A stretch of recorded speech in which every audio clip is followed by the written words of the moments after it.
UMM Talk pada kesempatan siang kali ini dalam keadaan sehat dimanapun, yang tidak di Malang, di seluruh Indonesia mudah-mudahan sehat selalu. Dan setelah kita rehat beberapa waktu UMM Talk ini karena kemarin ada beberapa agenda yang bikin ribet sebetulnya, dan libur panjang di tahun baru Islam juga.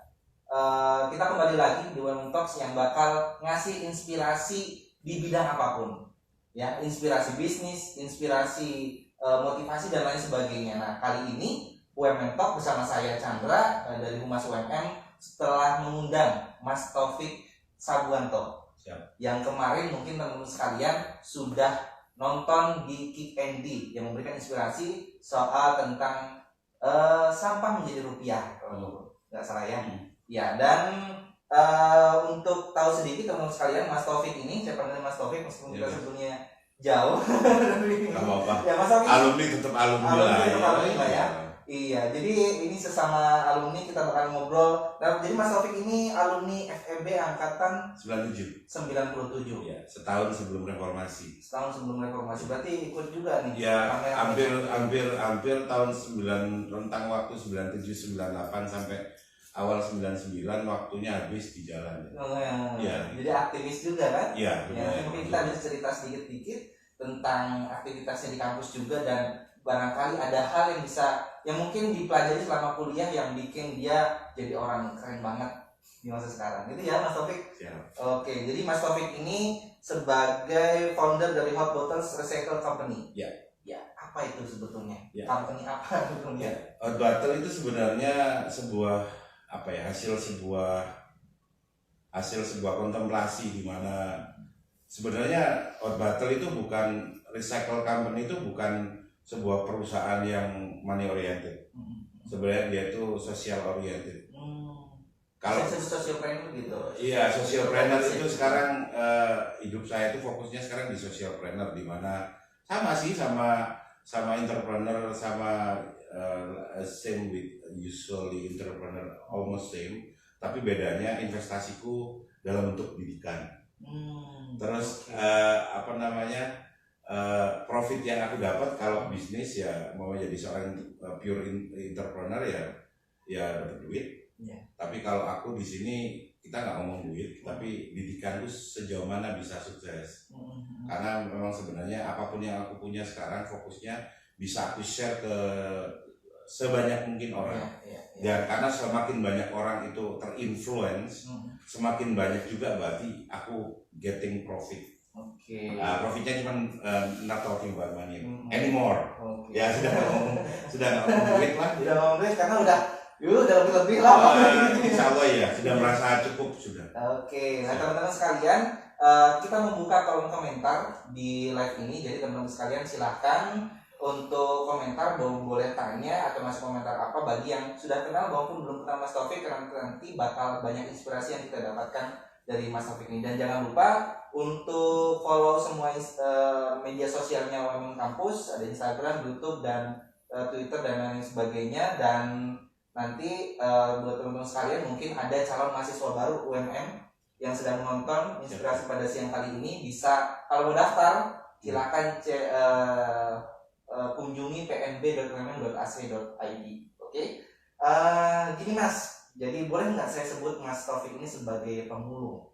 Iya, emang sampai hari ini saya masih merasa bahwa diri saya pure pemulung, tapi bedanya saya tambahin kata pemulung kreatif, atau bahasa Inggrisnya garbage designer. Oke, istilah kerennya garbage designer. Ya, kerjaan yang seperti yang saya katakan ke Bang Andi saat itu, bahwa kerjaan ini mungkin sekarang belum dikenal. Bahwa sebenarnya sampah itu tidak bisa ditolak seiring dengan jumlah manusia itu tambah banyak.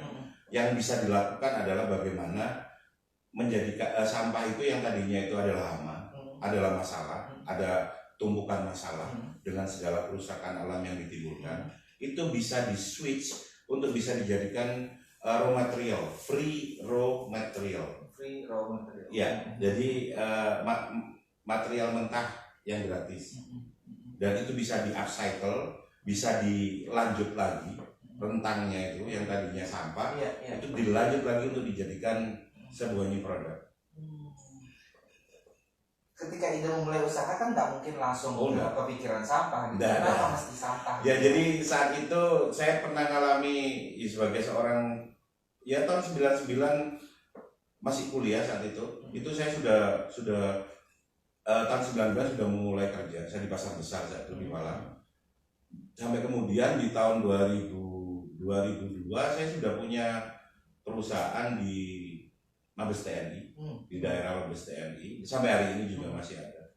Tapi kemudian pada satu titik di mana pilihannya saat itu, ketika saya ada masalah dengan pekerjaan, saya amputasi diri saya, diamputasi, saya out, biar semua terselamatkan, atau saya akan menulari semua dengan kekalahan kan gitu. Akhirnya saya pilih amputasi, saya start bisnis dengan uang 50.000. 50.000. Tahun berapa? Tahun 2015 hanya dengan 50.000, dan memang saya niatin saya tidak akan pinjam sama siapapun, termasuk dengan orang tua saya, termasuk dengan keluarga, termasuk dengan teman. Langsung dengan uang 50.000 itu jadi yang sekarang ini saya. Sudah mulai sampah itu? Ya kan memang pertanyaannya kan mulai belajar. Kebetulan saya anak manajemen, MSDM. Jadi ketika ngomong manajemen itu kan what your management function gitu. Manajemen function itu mana kalau ketika kamu mau ngawalin usaha? Kamu harus punya money, mesin, method, material, market. Kan harus punya semua itu. Ya tetap aku ngikutin teori itu. Jadi mainnya siapa? Ya aku sendiri. Mesinnya siapa? Ya mesinnya ya pakai gunting, pakai gergaji, pakai ya apa yang ada, lem tembak, ya itu sudah mesinnya. Terus metodenya apa? Ya metode yang aku buat sendiri, aku R&D sendiri, sampah. Terus kemudian materialnya apa? Sampah. Karena kebetulan kenapa pemilih sampah? Ya karena gratis. Kan sampah gratis. Sedangkan saat itu kan nggak ada uang. Jadi cuman 50.000 itu praktis cuman buat beli lem tembak sama satu buah cat semprot. Dan dari sanalah kemudian hidupku itu berubah. Dan sebagai sebentuk rasa syukur, aku itu nggak akan lagi ngejar-ngejar uang. Aku akan experience-ku ini sama inspiration-ku ini, sama knowledge-ku ini, ya aku share ke semakin banyak orang. Ilmu manajemen yang didapat dari perkuliahan juga jadi penting gitu untuk perjalanan bisnis. Penting, nggak usah terlalu pintar kita itu kuliah. Yang penting apa yang kita pelajari itu function. Kalau cuma sekedar pintar, yang seperti tadi aku ngomong sama Chandra gitu, bahwa kalau cuma sekedar pintar ya baca aja baca Google kan gitu. Ya tinggal baca di Google kalau cuma sekedar pintar. Tapi make function. Jadi namanya teknologi pun ya teknologi tepat guna, bukan yang harus high tech, bukan apa. Aku keluar dari masalahku nggak pakai kecanggihan banget kok. Cuman saat itu pakai BBM, pakai BBM satu, cuman itu aja. Pakai gergaji, gunting, sama lem tembak, sama materialnya botol. Dan dari situ sudah itu jalan. Menggulir sampai sekarang, sampai didengar ke Candy. Iya. kan pasti orang nanya lo, emang secara publik lo diakui apa? Ya pengakuan tuh ya itulah buat aku. Aku secara publik diakui. Tinggal nulis aja di search engine-nya Google, hashtag pemulung kreatif, atau hashtag making money from zero, atau hashtag apalagi kemarin kalau hashtagnya nama aku Taufik Saguanto. Ya keluar semua itu. Atau apa namanya, nulis aja podcastku ya, podcast saling sapa nyambung gitu, ya udah keluar. Main podcast juga? Main. Ya kan kita kenyataannya sekarang di YouTube kan isinya prank semua.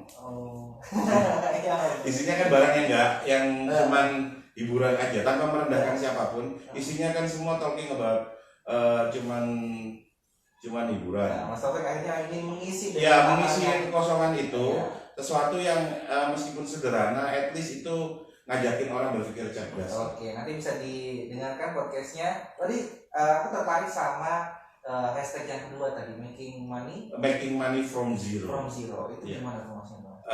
Ya membuat uang dari nol. Dan apa memang, harus sampah aja gitu? Dan Oh, sampah enggak. oke tadi disebut. iya, karena alasannya kan zero, karena memang sampai hari ini kan nggak mungkin beli sampah dong, kan gratis. Ya siapapun di luar sana, jika punya niatan untuk punya startup bisnis, memang harus dari nol. Kenapa memang harus dari? Wajib itu hukumnya dari nol. Karena dari nol itu bukti bahwa kalian tuh serius mau memulai sesuatu.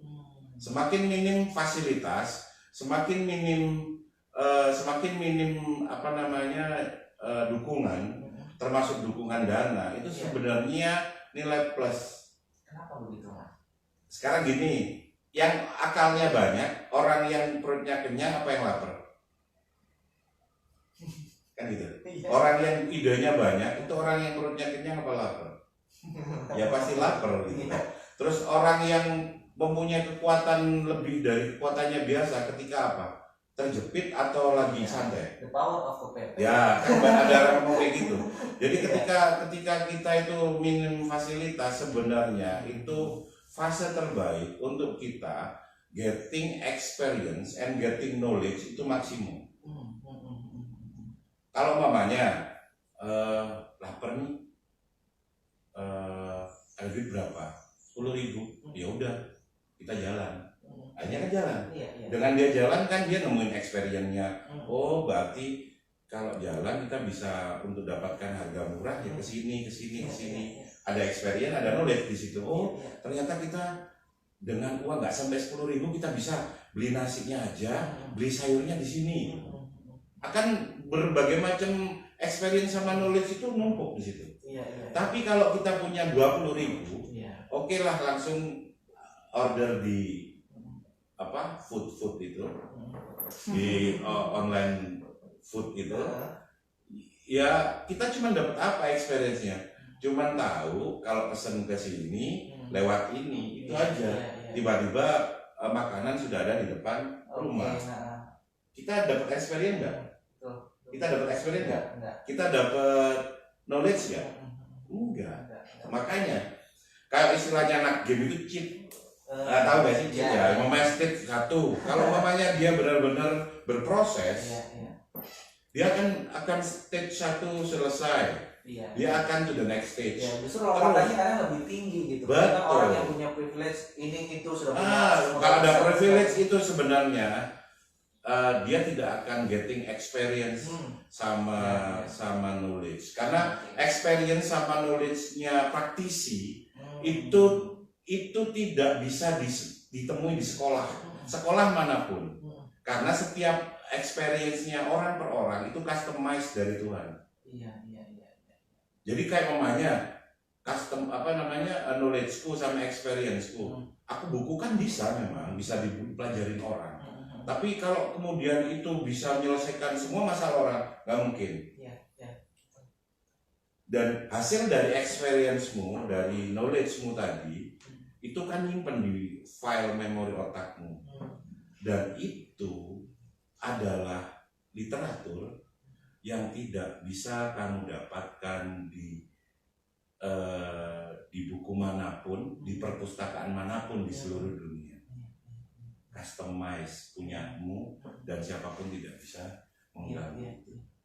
Jadi teman-teman sekalian jangan merasa tadi ini mungkin nggak punya privilege, saya bukan anak orang kaya.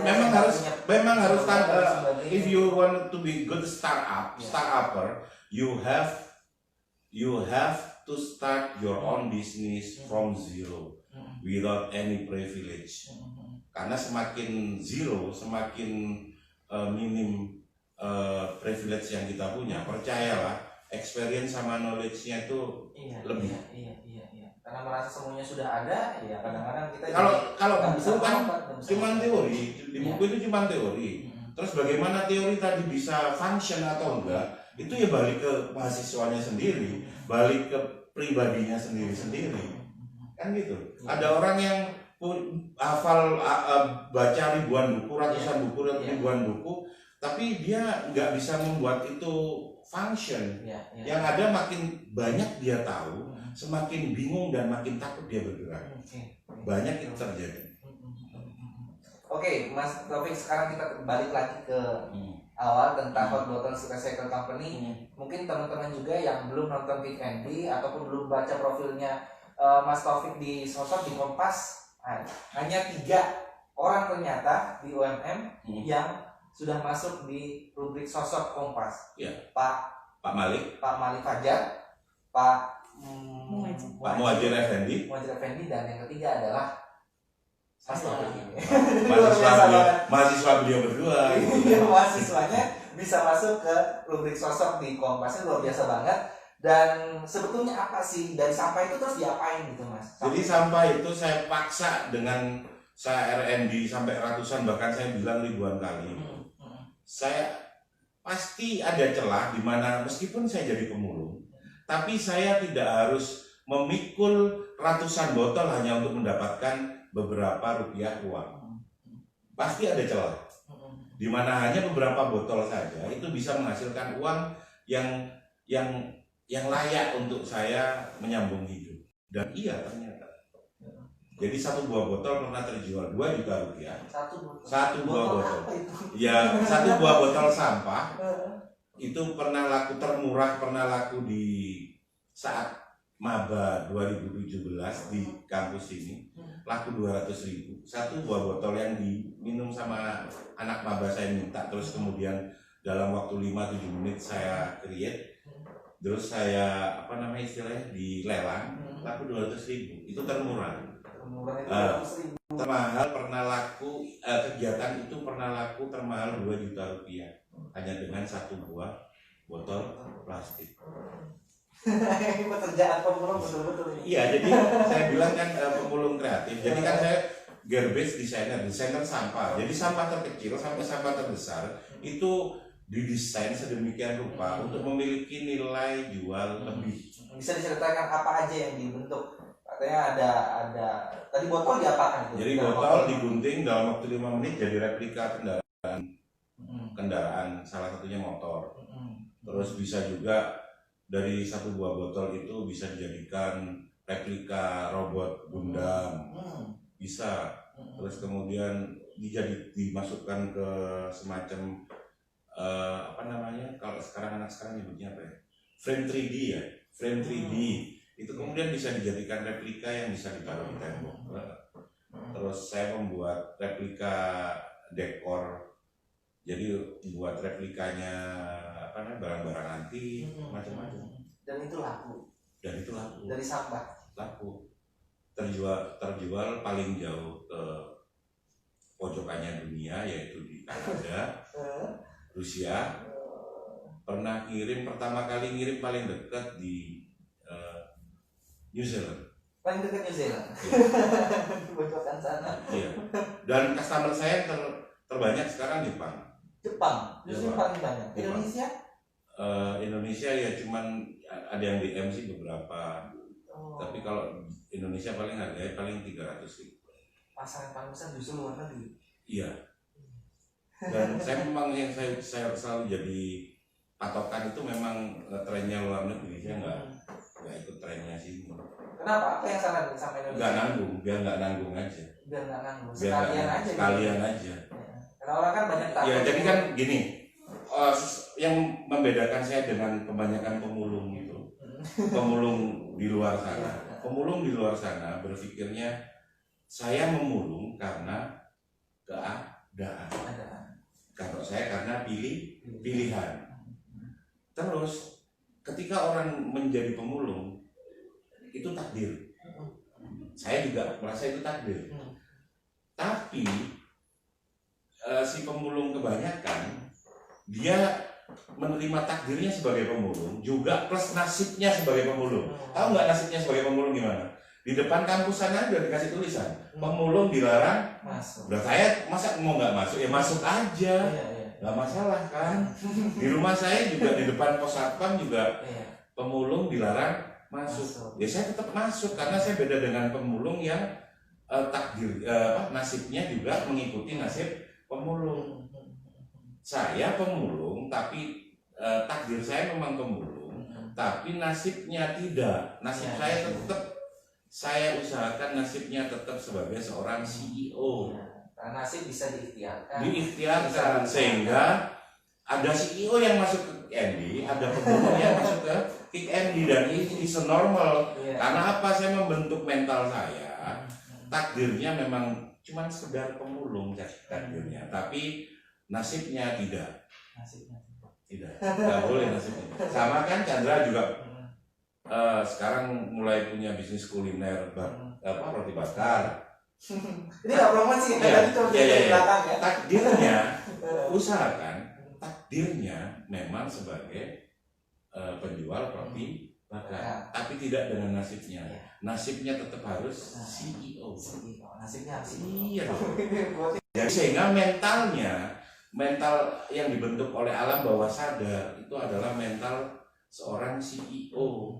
Even takdirnya cuman ya pemulung kayak aku, atau kayak Chandra cuman penjual roti bakar, itu cuman takdirnya aja, tapi nasibnya CEO. Nasibnya CEO. Kita mereka punya takdir, dilahirkan dari orang tua manapun, lahir di tempat manapun, tapi nasib nggak boleh, nasibnya nggak boleh. Kita sendiri yang tentukan. Kita tahu nggak sih terkenal seperti McD, seperti KFC, mereka cuma jual apa sih? Kan penjual ayam goreng dan nasi plus saus yang biasa aja. Ya gitu-gitu aja. Gitu-gitu aja kan. Iya. Tapi mereka kan memilih takdir untuk jadi penjual nasi sama ayam goreng kan. Tapi nasibnya kan enggak. Nasibnya mereka adalah multinasional company. Ya. That's it. Mental itu kita bentuk seperti itu. Ada teman yang punya uang miliaran, yakin bisa masuk weekend? Enggak kan? Ya, tapi saya hanya sebagai pemulung masuk weekend. Aneh kan? Ya nggak apa-apa, karena memang saya nyiapkan mental saya ya untuk nasibnya tidak seperti pemulung kebanyakan. Nasib, sekali lagi soal nasib. Oke, Mas Taufik, tentu kalau sekarang kan tadi ngobrol juga kalau soal uang mah udah enggak memang apa namanya, saya ikut apa yang dikatakan Nabi, apa yang Nabi rasakan. Jadi Nabi ketika masuk umur 40 kan fase kenabian. Fase kenabian Nabi itu sudah Nabi Muhammad SAW itu sudah selesai sebagai pengusaha. Sudah selesai sebagai pengusaha. Hidupnya dihabiskan untuk jadi volunteer. Sudah talking about ummati, udahlah. Gimana kalau kita nggak berada, sebetulnya nggak kaya, tapi pengen bantu orang lain, kadang-kadang kita ribet sama diri kita sendiri. Nabi itu bukan sosok kaya loh, dan Nabi tidak meletakkan dirinya sebagai orang kaya. Pernah ada hadis Nabi, aku kaya banget, enggak kan? Bahkan ada doa yang Nabi, ya Allah jadikan aku miskin, hidup di antara orang miskin, dan mati pun dalam keadaan miskin. Malah meminta takdir sebagai orang miskin. Tapi nasibnya jadi orang miskin enggak? Jadi orang miskin kebanyakan enggak Nabi? Sampai hari ini bahkan makamnya dikelilingi oleh kubah emas. Yang biasanya dikelilingi kubah emas makamnya itu siapa? CEO apa orang miskin? Ya orang yang kaya raya banget kan, ya sudah didatangi oleh jutaan orang berebut untuk datang ke makamnya. Itu yang dialami oleh raja apa orang miskin? Biasanya yang sampai dibuat rebutan gitu nasibnya para raja atau nasibnya orang miskin? Para raja kan. Meskipun takdirnya dia meminta dirinya miskin, tapi nasibnya kan enggak kan? Bahkan makam beliau ada ukiran emas di tengah masjid yang megah, seperti para raja. Padahal doa beliau apa? Jadikan aku miskin, tinggal di antara orang, hidup bersama orang miskin, dan mati pun dalam keadaan miskin. Itulah yang jadi tauladan utama Mas Taufik. Ya harus dong. Harus dong. Ya kita kan kuliah di Universitas Muhammadiyah itu kan Muhammadiyah Muhammad itu junjunganku, Muhammadiyah gerakanku, ya sudah, patuhin aja sudah. Iya, buat contoh kita siapa lagi kalau bukan Nabi Muhammad? Masa kita mau nyontoh Firaun kan? Iya, oke. Tapi intinya kaya dulu lah. Kalian harus kaya, kalian Nabi itu memang kaya. Dan Nabi pun sampai dicintai oleh Siti Khadijah itu karena memang kemampuannya berbisnis. Nabi itu start bisnisnya umur 12 tahun itu sudah membantu pamannya berniaga sampai negeri Syam. Itu Chandra, artinya Nabi Muhammad di usia 12 tahun dia sudah berdagang antar apa? Antar kecamatan apa antar negara? Antar negara. Berarti dia sudah di usia 12 tahun sudah belajar tentang bisnis antar negara. Di umur 17 tahun beliau sudah memimpin ekspedisi perdagangan ke hampir semua negara Jazirah Arab, sampai kemudian memancing perhatian seorang saudagar terkaya di Mekah saat itu, Siti Khadijah, suka sama sosok Muhammad ini. Bahkan akhirnya Khadijah melamar. Nabi Muhammad dilamar loh. Kamu dilamar ada yang lamar nggak? Berarti kamu nggak sehebat Nabi Muhammad. Iya kan gitu. Jadi bukan berarti Nabi Muhammad itu nggak bisa kaya. Sangat bisa untuk kaya, sangat mungkin untuk kaya. Tapi dia memilih ketika umur 40 tahun fokusnya dia pada umati. Sama aku berusaha untuk seperti itu. Karena secara pribadi sudah tuntas. Artinya ya kita nggak pikirkan tuntas, tapi kenyataannya kan umurku udah 40 tahun. 40 tahun sudah fase kena bian. Kalau udah fase kena bian sudah talking about umati. Berbagi, betul. berdakwah, gimana menginspirasi orang. Betul. Dan itu juga yang dilakukan Mas Taufik sekarang. Insya Allah. Ya doain semoga sampai mati bisa seperti itu. Insya Allah. Nah gitu aja. Hidup yang dicari apa sih? Iya. Jadi selebritis juga enggak kan gitu ya. Jadi tidak selebritis kalau udah masuk Kompas sama kita bilang. Ya Mas Taufik, apa yang Mas Taufik bagikan, virus apa yang sekarang tengah Mas Taufik bagikan ke? Yang aku pengen bagikan adalah bagaimana kita itu kebanyakan aku nyebut generasi milenial ya. Generasi milenial itu bagaimana kalian itu bisa punya kemampuan untuk membuat startup sedini mungkin. Kenapa aku bilang sedini mungkin? Karena kamu harus mulai berbisnis itu di bawah umur 10 tahun. Kamu sudah 10 tahun sudah punya sense of willing untuk berbisnis. Apapun cita-citamu. Jangan khawatir. Loh enggak, cita-citaku bukan jadi pedagang kok. No. Semua itu basically itu adalah talking about trading. Apapun di dunia ini talking about trading. Oke, aku jadi dokter. Oke, you jadi dokter. Terus kemudian you di luar you kerja di rumah sakit, you buka praktek. Buka praktek itu ada namanya kalau bukan trading. Berbisnis kan? Ya lepas apapun, lepas ada yang 100% bisnis atau setengah sosial, apapun lah. Pasti semua itu diakhiri sama proses trading. Karena semuanya berakhir di proses trading, apapun cita-citamu belajarlah jadi trading. Salah satunya jadi trading tersukses itu kuncinya adalah bagaimana kita itu bukan fokus untuk punya modal untuk start. Aku yakin masih di fase itu. Kalau nggak berani berbuat, kalau nggak ada modal. Nah kan gitu. Padahal salah sebenarnya. Yang harus disiapkan itu adalah produknya. Iya. Produk itu ya kayak aku, botol itu aku gunting-gunting sampai gimana caranya jadi sesuatu yang bernilai. Ketika itu jadi bernilai, kira-kira aku masih butuh modal apa tinggal terus upgrade terus? Iya betul.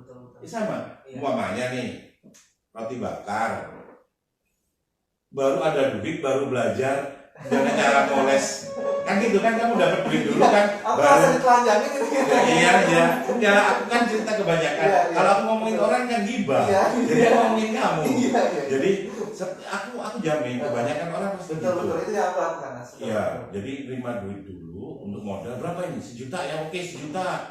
Jadi buat nyewa kiosnya atau mungkin udah ada kiosnya, bisa jadi untuk ngawali bisnis hanya sekedar untuk jual roti bakar itu kadang temen itu bisa sampai sewa tempat sama sewa tempatnya itu bisa keluar sampai buat startup sampai 30 jutaan hanya untuk jual roti bakar.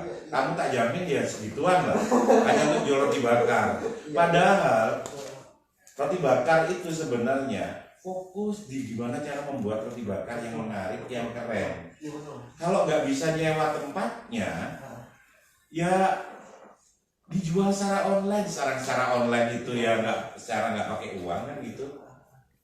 Begitu itu menarik. Ya, tapi betul banget, betul. Iya. Aku mikirkan gimana caranya dapat modal tanpa fokus pada item yang aku jual itu. Iya, caranya gitu. Jadi suatu saat fokus sama produkmu. Ketika produkmu enak dan luar biasa terus inovatif, kalau perlu kamu nggak usah cari modal sendiri. Akan ada investor yang ngomong, Mas, saya ada ruko, saya berapa beli franchise-nya? Pasti kayak gitu. Iya, sampai Kick Andy itu sampai ketawa terbahak-bahak ketika saya ngomong apa. Saya fokus cuma buat produk, meskipun awalnya memalukan. Ketika botol saya gunting, kemudian saya tanya sama anak saya, ini aku buat apa lo? Padahal niatku itu buat motor, tapi tanya anak itu telepon, ya kan? Berarti jauh banget kan? Tapi kenyataan, loh iya makanya. Dan laku pun pertama kali replikaku itu laku ya ke teman-teman sendiri, dan aku yakin itu bukan karena bagus, tapi karena kasih. Tapi enggak apa-apa, ya udah maju terus sama lah. Kayak kamu nanti ya suatu saat pasti akan mengalami roti bakar tuh kok laku sama itu aja, rasanya itu aja ya. Pasti bukan karena enak, karena kasihan. Enggak apa-apa, itu aja dulu disempurnakan terus sampai jadi produk. Ketika itu jadi sebuah produk, kamu sudah nggak butuh uang lagi. Uang itu bahkan akan merangkak-rangkak memohon padamu untuk kamu ambil. Ketika kamu jadi seorang expert untuk sebuah produk. Sudah jadi seorang expert belum untuk produk roti bakar? Belum. Ya kalau belum kan ya jangan berharap lebih. Dan kamu dimodalin berapapun juga useless. Iya. Kamu mau sekarang aku kasih 1 miliar kamu ya, dengan kemampuanmu meng-create roti bakar. Useless apa efektif? Ya sudah, lu tahu kok, enak kan? Ini yang jadi pesakitan sama. Belum, enggak. Aku kan mending nyontohin kamu. Kalau aku ngomongin orang lain berarti kan gila. Iya, oke. Gak ada yang tanya ini Mas, dari karena awal mulanya dari barang bekas ini gimana sih? Maaf nih kalau kelewatan katanya. Dari barang bekas itu ya, dari barang bekas bagian itu tadi yang aku bilang, fokus bagaimana meng-create sebuah produk dengan bahan baku yang gratis. Karena fokusku making money from zero. Jadi fokusku membuat produk. Kalau fokusmu dan fokusan jutaan orang di luar sana, fokusnya adalah dapat modal. Udahlah, percayalah, kamu ngejar modal sampai modal juga nggak akan bisa efektif. Tapi kalau fokus sama sebuah produk, bahkan kamu harus ingat-ingat kata-kata bicara fokusnya gitu. Ketika kamu bisa membuat dari A sampai Z dengan kedua tanganmu sendiri, dan kamu menyempurnakan produk itu sampai kamu menemukan kesempurnaannya, percayalah kamu tidak butuh lagi yang namanya uang. Tapi syaratnya kamu membuat produk dengan tanganmu sendiri dari A sampai Z. Terus kemudian kamu sempurnakan produk itu sampai jadi sempurna. Saat produk itu jadi sempurna, kira-kira kamu masih butuh uang atau enggak? Steve Jobs itu membuat Apple bagaimana Apple itu bekerja. Bagaimana Macintosh mesinnya Apple pertama kali itu work dulu. Bagaimana Harley and Davidson itu membuat kendaraan, mereka fokus dulu pada kendaraannya sampai mereka menemukan kesempurnaannya. Ketika uangnya gitu nanti. Loh, kalau kamu uang bingung uangnya ya gak menciptakan, you do nothing karena kamu nunggu gitu loh. Kamu nunggu di bawah pohon terus kapan ya buahnya jatuh ya? Jatuh enggak? Tapi kalau kamu manja, kamu bisa menentukan mau berapa banyak buah yang kamu bisa ambil. Karena waiting itu is useless. Spend time, spend time bang. Dan jangan, kalau perlu, mulai pertama kali kuliah, apapun jurusanmu, apapun sudahlah, nggak penting gitu. Belajarlah untuk berbisnis. Bisnis itu di luar urusan fokusmu di mana. Ternyata kamu komunikasi fisik, jurusan komunikasi, mestinya fokusnya kan gimana caranya bisa jadi MC kan. Jadi kan gitu ya. Tapi ternyata untuk sampai ngarah ke MC kan belum, masih proses kuliah. Akhirnya ya udahlah sambil ngisi waktu jualan roti bakar. Tapi ngomong aku udah lulus ya. Udah lulus 2012 mas. Lulusnya 2000? 2012 itu angkatannya. Lulusnya 2017. Agak lama nih. 2017. 2018. 2 tahun yang lalu. Dan nikah? Alhamdulillah sudah. Alhamdulillah. Mungkin istri saya lagi nonton sekarang. Ada tanya ini ekstrim. Kalau aku istriku nganter. Berarti nunjukin suami di bawah pengawasan. Siap. Gak apa-apa, keren. Diawasi istri itu keren. Siap. Ada yang tanya ekstrim nih, nggak tahu nanti Mas Taufik mau jawab mungkin omsetnya berapa ya?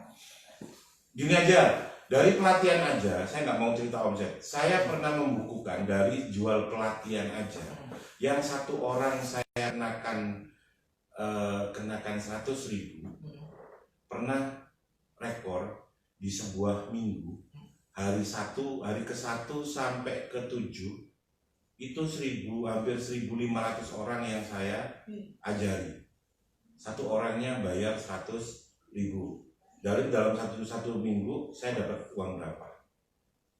100 kali 1.500 berapa? 150 juta. That's good. Jadi saya nggak mau pamer omset saya berapa. Saya cuma pernah di sebuah minggu, saya pernah rekor ngajari 1.500 orang dalam waktu 1 minggu. Satu orang saya kenakan biaya 100.000. Omset saya berarti dalam 1 minggu pernah terbukukan berapa Mas Chandra? 150 juta. Oke. Yang juga nggak berani.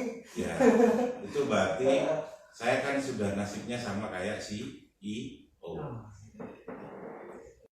Mas Taufik ini pede banget ya. Iya, Pak pede udah ada produknya, udah benar-benar. Iya, kalau di awal Mas, saya itu dibantu ketiga anak saya itu mulung Mas. Dari mulai saya malu, anak saya yang cewek itu yang umur 3 tahun saat itu saya suruh ngambil ngorek-ngorek sampah di mana sih mulungnya tuh di mana? Kalau pulang sekolah kan ada berapa toko Indo sama al itu kan. Ya itu sepanjang itu pokoknya sampah itu ambil botol ini apa ada listnya. Serius? Gak malu itu? Ya kan gimana caranya kita ngatur. Anakku aja kalau dia datang tadi dia ikut tadi, ketika kamu nanya kamu sudah mulai kapan memulung, dia pasti akan jawab sebelum TK. Anakku yang nomor 3 yang cewek sudah jadi mulung dari TK. Udah. Malah yang gede-gede malah telat, malah malu, tapi mereka bisa buat produk sama kayak.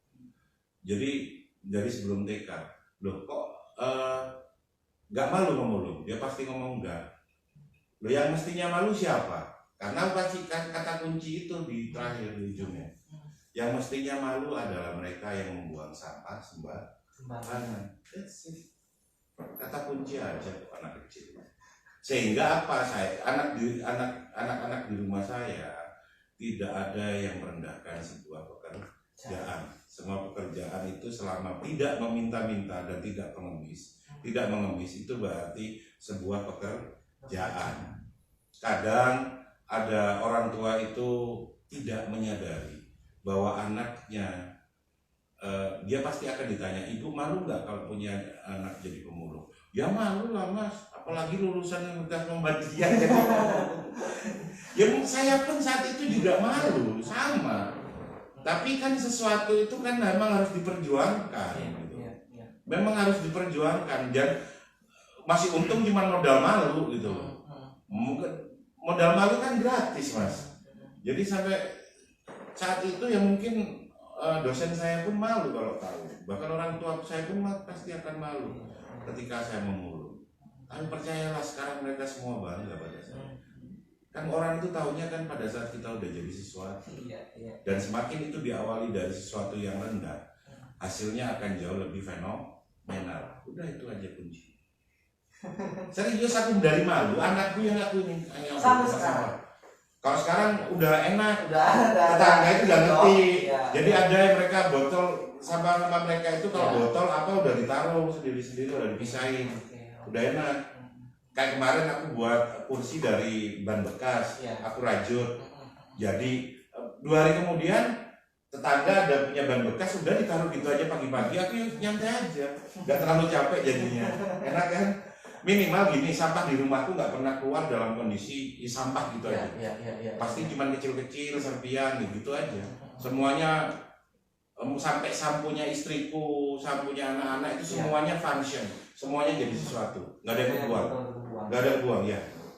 At least aku itu pengen kayak gitu, anak-anak itu punya kemampuan membuat, itu namanya hot bottles. Jadi aktivitas daur ulang ala aku itu namanya hot bottles, botol yang dipanaskan.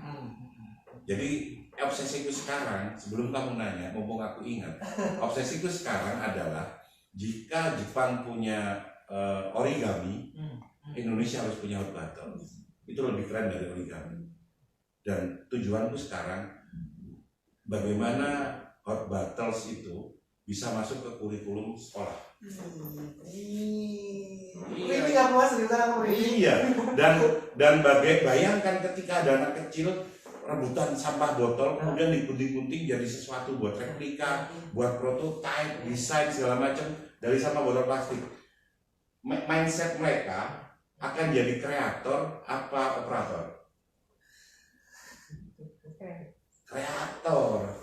Sedangkan sekarang kita belajar, yang terjadi adalah mulai TK sampai kuliah S3 bahkan sampai profesor, we only talking about operate something, bukan create something, dan itu bahaya. Makanya sekarang kalau nyari siapa yang mau bertani, negara agraris yang sudah kehilangan jati diri, mau jadi petani kan? Mau nyangkul? Enggak mau. Bayangin negara agraris yang tanahnya luas tapi anak-anaknya tidak ada yang mau menyangkul, nggak ada yang mau jadi kreator, maunya jadi apa? Tuan tanah semua ya? Ya repot. Berarti paradigmanya mesti diubah juga. Mungkin juga untuk yang para petani bahwa kamu nggak apa-apa berprofesi sebagai seorang petani. Betul, tapi nasibnya jangan sampai. Dan percayalah orang-orang yang sampai jalan ke sini, mereka bisa, orang-orang bule-bule itu yang bisa jalan sini, percayalah pekerjaan mereka itu kadang cuma jadi petani, tukang petik buah, itu mereka bisa sampai traveling sampai ke sini. Karena memang di sana penghargaan terhadap orang-orang yang memiliki kemampuan untuk meng-create, jadi praktisi itu lebih dihargai daripada kerja kantoran. Iya. Gitu sih. Oke, ada pertanyaan lanjutan dari Sylvia Ramadhani. Apakah ada target dalam membuat karya? Misal per bulan harus ada berapa karya? Lalu apa target jangka panjangnya yang belum tercapai? Udah aku jemputin kan, bahwa anak Indonesia semua harus bisa batas. Mereka bisa memprototype desain apapun dengan sampah, terutama sampah plastik. Udah dijawab kan pertanyaannya. Jadi sebelum pertanyaan, ya tapi di awalnya kamu lihat aku ya kamu ketawa lah. Anak-anak bahkan ada yang pernah ngatain aku sarjana kok pemulung. Sampai aku di inbox sampai sekasar itu kata-katanya. Cuman aku diem aja ya. Sampai sebut sarjana pemulung.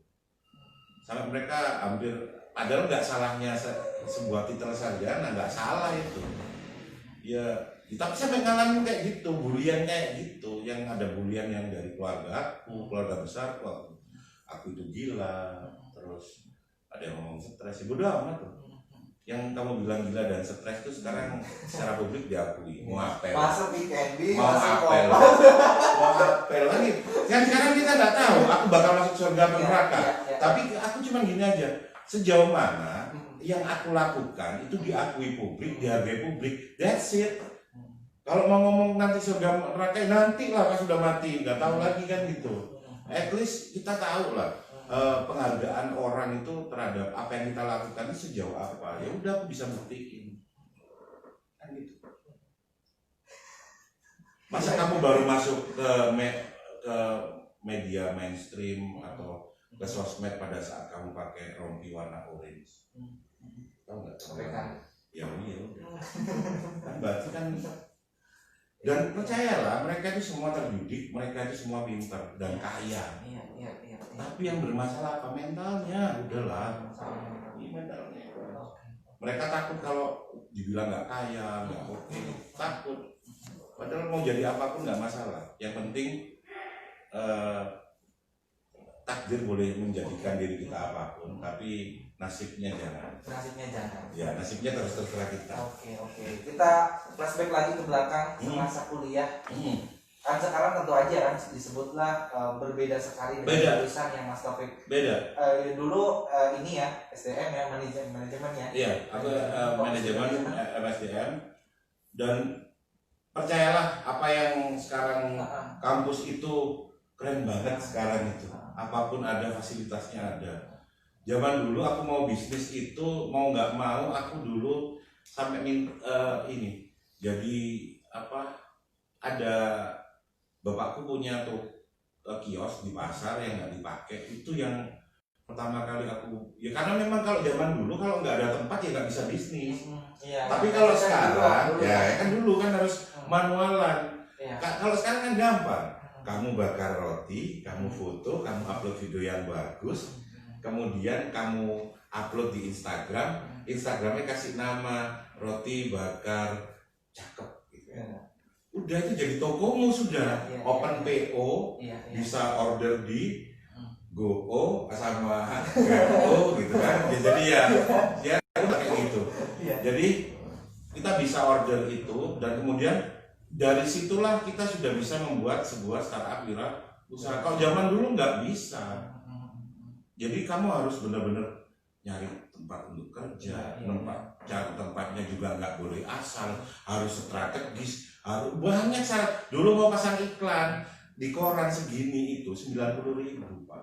Sekarang kamu mau upload 100 kali gratis. Makanya tinggal kamu sekarang konsisten.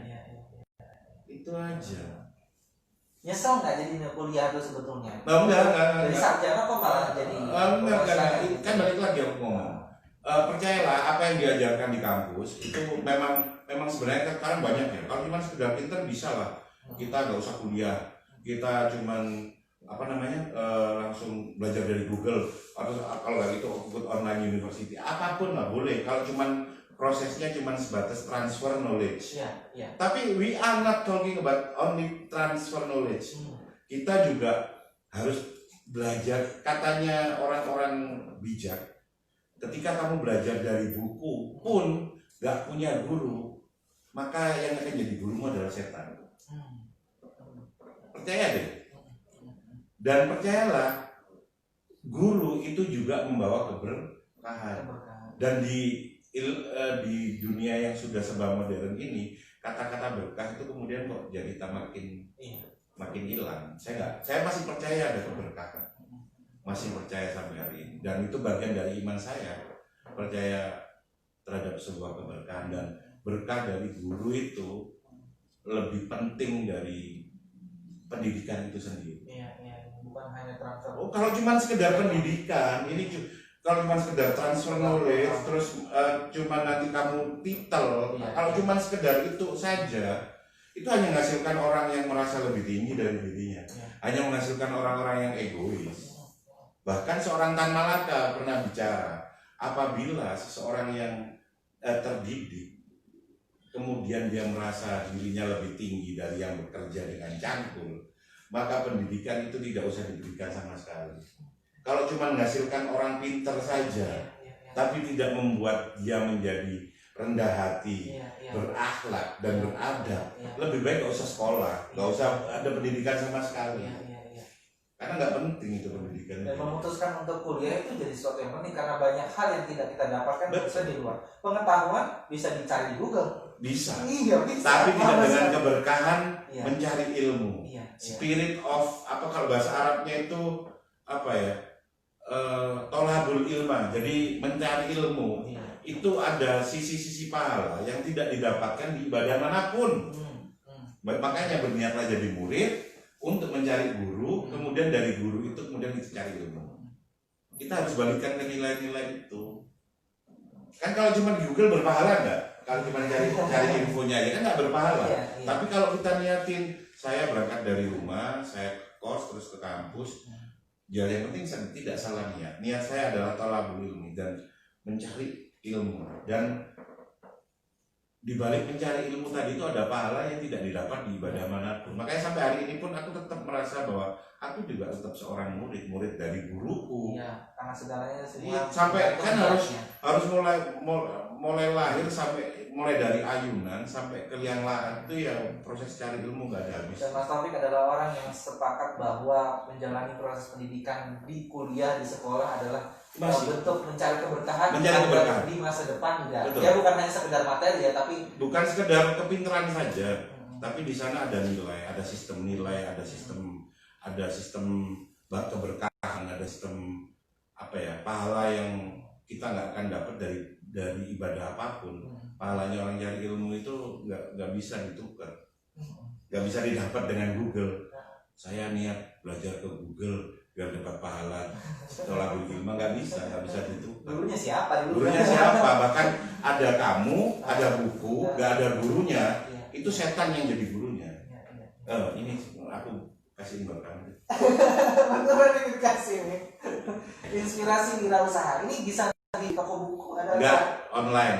Online. Ya, ilmu itu nggak boleh semurah itu dan semudah itu. Iya. Eksklusif ya? Iya, karena ketika ilmu itu murah, akhirnya kayak gini. Ilmu itu gampang, ilmu itu murah, gampang didapat. Akhirnya apa? Akhlak yang sulit. Cari orang berpintar banyak, tapi cari orang akhlak makin gampang makin sulit. Makin sulit. Inspirasi wirausaha Muhammad Taufik Saleh Sabranto. Oke. Terima kasih banyak Mas Taufik atas inspirasinya. Gak banyak loh, betul. Gak banyak seorang wirausaha, seorang entrepreneur yang juga memikirkan tentang sekitarnya. Ya sebutlah kalau istilah sekarang mungkin sosiopreneur. Nah, Mas Taufik ini adalah salah satu orang yang luar biasa banget proses hidupnya, luar biasa banget proses memulai bisnisnya, dan sekarang pun dia punya mimpi untuk Indonesia, bahwa Hotbox itu menjadi mainstream di Indonesia untuk menjadi identitas. Prinsipnya adalah berangkat dari satu buah botol plastik pun bisa membangun sebuah peradaban. Udah, itu aja. Berangkat dari sebotol. Ya, dari satu buah botol plastik bisa merubah sebuah peradaban. Itu cita-cita saya. Simple as that. Merinding. Saya nggak bohong, ini merinding di sini. Harus dong, berarti kalau nggak merinding kamu nggak punya hati. Siap. Langsung saya praktekkan, insya Allah. Baik, makasih banyak. Mas Taufik. Tadi sebelum obrolan kita mulai di Warung Talk ini, saya ditawari kalau bisa ya kita mentori lagi, luar biasa. Ya harus, karena bagaimanapun kalau kamu pengen melebihi kemampuanmu, ya kamu harus punya guru. Kan balik tadi aku ngomong, ketika kamu melakukan sesuatu, belajar dari buku pun kamu nggak punya guru, berarti yang jadi gurumu siapa? Setan. Iya, udah itu prinsip itu. Itu prinsip orang-orang soleh di zaman dulu itu sudah seperti itu. Jadi ketika kamu belajar sesuatu dan kamu tidak mempunyai guru, maka yang menjadi gurumu adalah setan. Udah, gitu aja. Aku juga punya guru, sama, bukan berarti terus aku lahir jadi Superman, nggak bisa. Ada gurunya, sama. Siap. Terima kasih banyak Mas Taufik buat kesempatannya. Sukses belajar. Sukses Amin. selalu buat semuanya. Salam buat para dosen yang ada di UMM. Mungkin mampir ke kampus tapi belum sempat mampir, maafkan gitu ya, harap diridhoi gitu aja ya. Kan ini ke kampus tapi nggak mampir ke beliau-beliau, takutnya kok nggak sopan ya anak ya. Tapi kan repot, ini benar-benar disempat-sempatkan gitu. Iya, kondisi juga lagi begini juga kan? Ya, kondisinya juga kayak gini juga, iya. Ya, oke, terima kasih sekali lagi untuk Mas Taufik dan teman-teman. Terima kasih. Terima kasih teman-teman Sudah nonton Warung Talk pada kesempatan siang kali ini. Nanti di sesi berikutnya juga akan menghadirkan pemateri yang gak kalah kerennya lagi, tentunya dari alumni UMM maupun mahasiswa yang tentu punya prestasi yang luar biasa juga. Dan jangan lupa untuk subscribe YouTube-nya, di follow Twitter dan Instagram-nya, dan media sosial lain silahkan diikuti karena banyak informasi terbaru dan yang menginspirasi tentunya. Dan jangan lupa untuk barangkali ada dari calon mahasiswa baru, kalian coba ke pmb.umum.ac.id. Di sana ada informasi menarik kalau misalnya teman-teman ingin bergabung bersama keluarga Jas Merah Kampus Putih. Instagram. Oh, Instagramnya apa? Instagram saya kalau sulit nyarinya udah tulis aja Instagram atau YouTube sama. Hashtagnya udah tulis aja Making Money from Zero. Making Money from Zero atau lebih simpel hashtag pemulung kreatif, udah keluar semua itu. Instagram, Facebook keluar semua. Oke. Insya Allah. Oke, terima kasih. Saya Chandra bersama Mas Saya Taufik Saguanto. undur diri. Wassalamualaikum warahmatullahi wabarakatuh. Oke, terima kasih banyak. Ya. Lepasin. Saya tak sini. Kalau kamu ini. Coba saya. Nah,